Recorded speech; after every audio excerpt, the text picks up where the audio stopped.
Welcome back, everyone, to the final edition of Let's Play Bloodborne's DLC.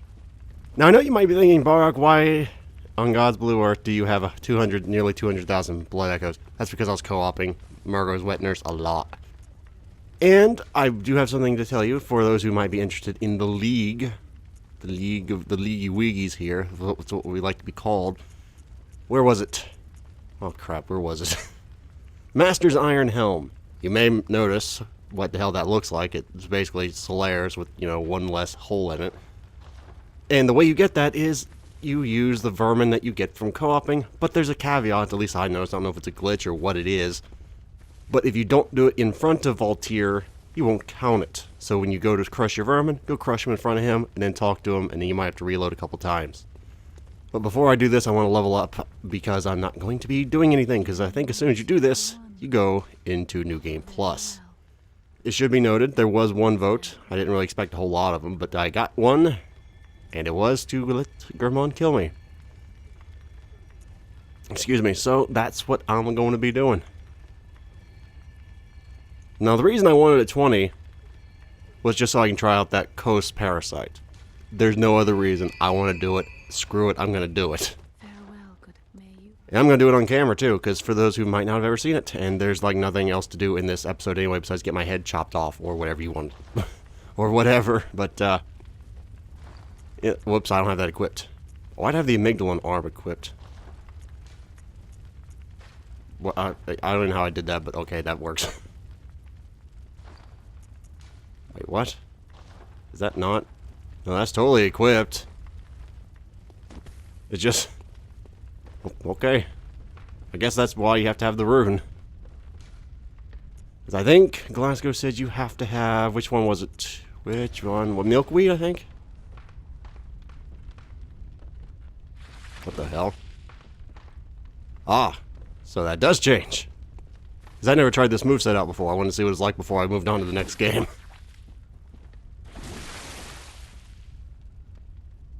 Not exactly what I would like, but okay. Right, tell what is the transform of this?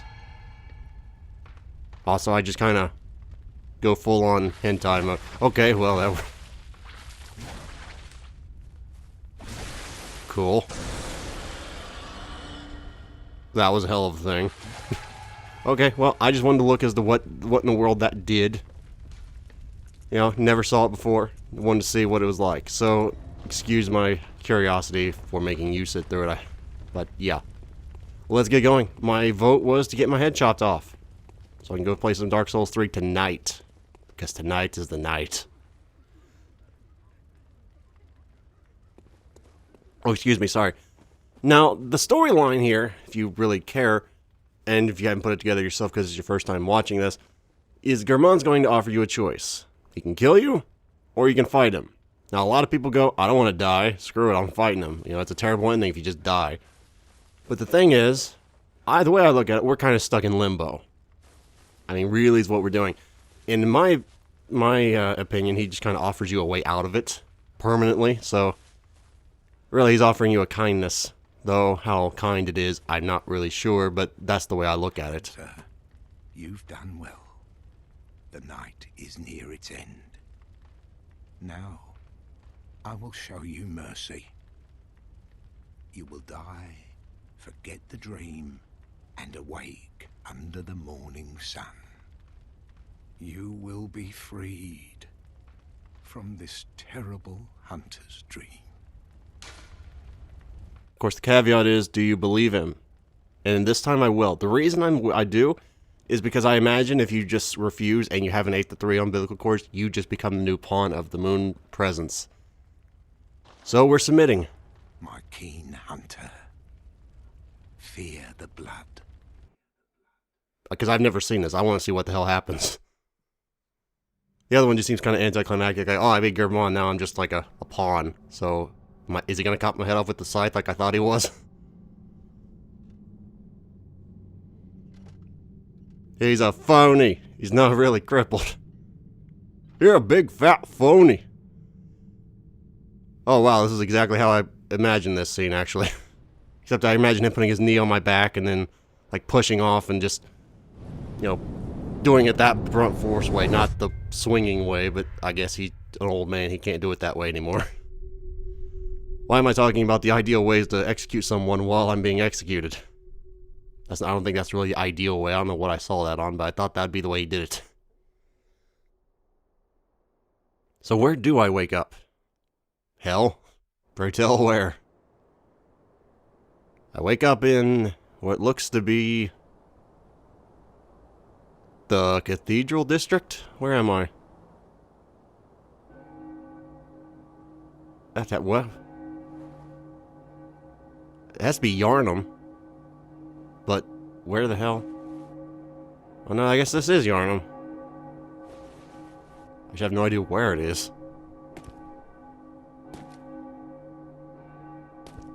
See, I think this ending was a better one because I've already seen the true ending, and I think the normal one is just like a watered down version of the one I already got. This is completely new. At least I assume it is. I didn't look it up, but I assume that's what happens if you don't eat the umbilical cords and you fight Gerhman.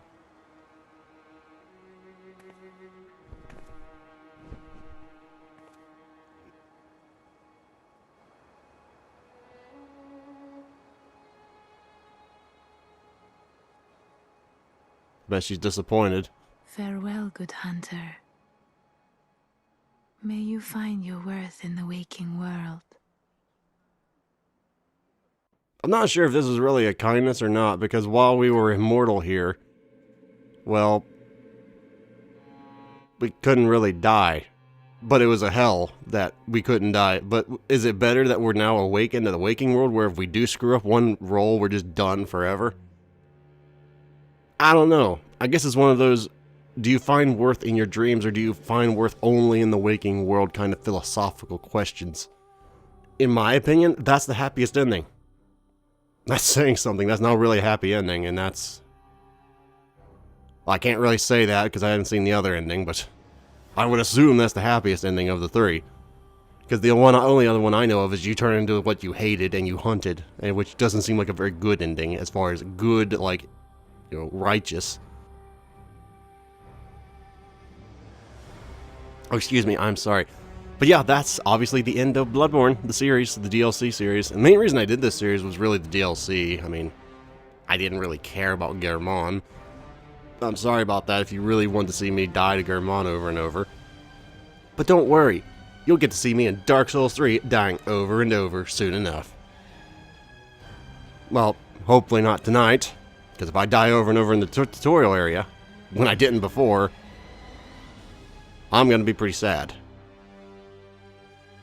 But yeah, this is the end, and I don't really know what else to say here. Obviously, after this, I'm going to be playing Dark Souls 3. There's no question about that. The whole reason I did that ending was because of that. Because I want to play it now. So I will. Now, I've heard a few things about Dark Souls 3. I've heard some people say they get flashbacks to Demon Souls, which I'm very excited about. I love Demon Souls. But I thought here would be a great place to put my opinion on the series as is, like what I've played so far. Like on a ranking from worst to best in the series that I've played so far. You know, keep in mind, I've not played Dark Souls 3 and I'm not going to include it on this list. I'd say the worst, in my humble opinion, was Dark Souls 2. I did not like it near as much. It's still a great game.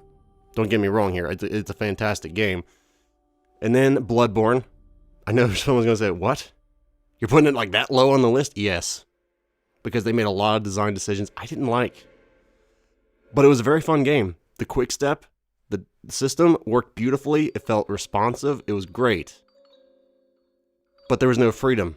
There was actually no freedom for building in Bloodborne. I mean, you remember in Dark Souls 2 where you could just go around with 2 shields if you got the drops? I remember those days. Now it's gun in left hand, sword in right hand, and that's it. You ain't got no choice. I guess you could say the choice lies in there's like 25 weapons that have 2 forms each, but nah. I like Dark Souls 2 in the fact that you could dual wield if you really wanted to, right? I like freedom. I don't like people taking away my freedom. Or my shields.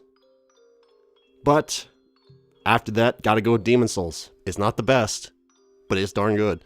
And then Dark Souls, my all-time favorite so far. I'm thinking Dark Souls 3 might take the top of that list. I don't know that, but I'm hoping it'll take the top of that list. But I might also be, actually I guess I can't really be blinded by nostalgia. I played Demon Souls first. I don't know, I never really saw a place to put that in my Let's Play, so I figured now, well, there's nothing to talk about. Excuse me, might as well give my opinion on the series rankings. Maybe spark a debate, you know, if you disagree with my list. You know, by all means, tell me your opinions on the series.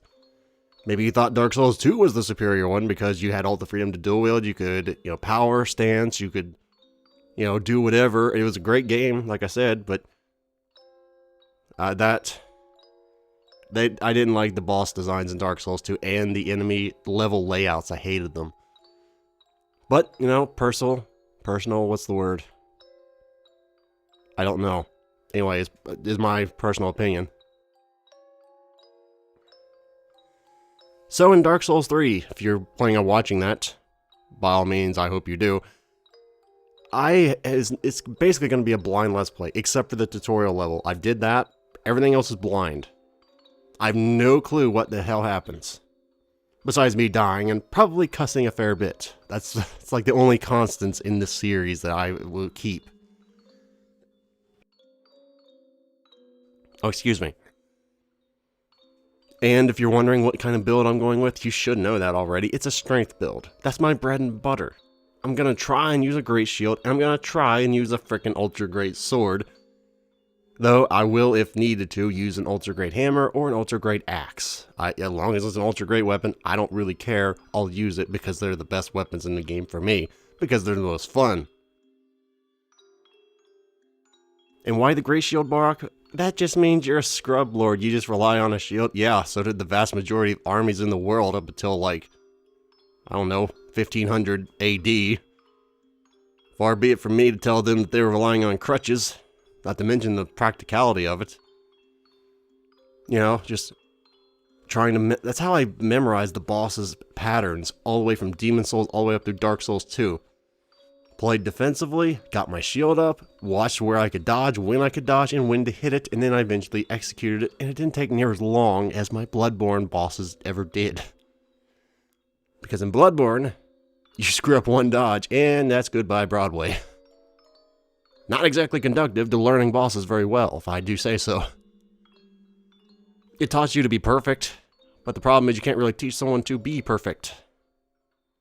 But all in all, Bloodborne is a fantastic game, and I recommend everybody out there plays it. But it does have its shortcomings, at least in my opinion. I'm just telling you my opinion on Bloodborne. You know, make your own decision if you want to play it or not. But I would say it comes out third out of fourth so far. Yeah. Demon Souls, Dark Souls, Bloodborne, and Dark Souls. Yeah, 3 out of 4. I'm assuming this is just going to be the Blood Ministration cutscene again. If it is, I'm going to skip it. Yeah, that's the Blood Ministration cutscene. I don't really care, and we're in New Game Plus. So, as soon as I go get my first bonfire, we will leave.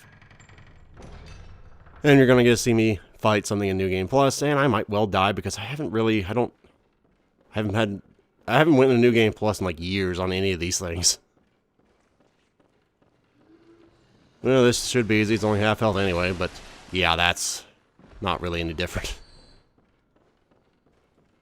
The reason I'm going all the way here is because I don't know what's going to happen to me if I just, like, shut it off now without a bonfire or a lantern. I'm sorry, I keep saying bonfire.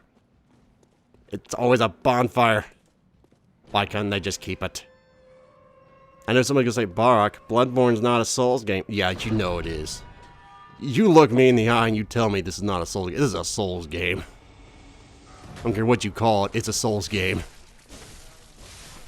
Because I've heard people say, this isn't a Souls game, this is technically a no. Mr. What's the word? Oh, crap. What in hell is that word? It doesn't matter. It was an insult. I probably shouldn't insult my viewership. And for the record, I now know what that noise is. I had not figured out what that horrific noise was for the longest time. Apparently that's the cleric beast, I would imagine. Okay, now that's going to be the end of this series, folks. So thank you very much for watching. I'm sorry if you wanted me to kill Gerhman, but hell, I go with the majority, and the majority said let him kill you. So farewell until Dark Souls 3, everyone. I hope you have a good day.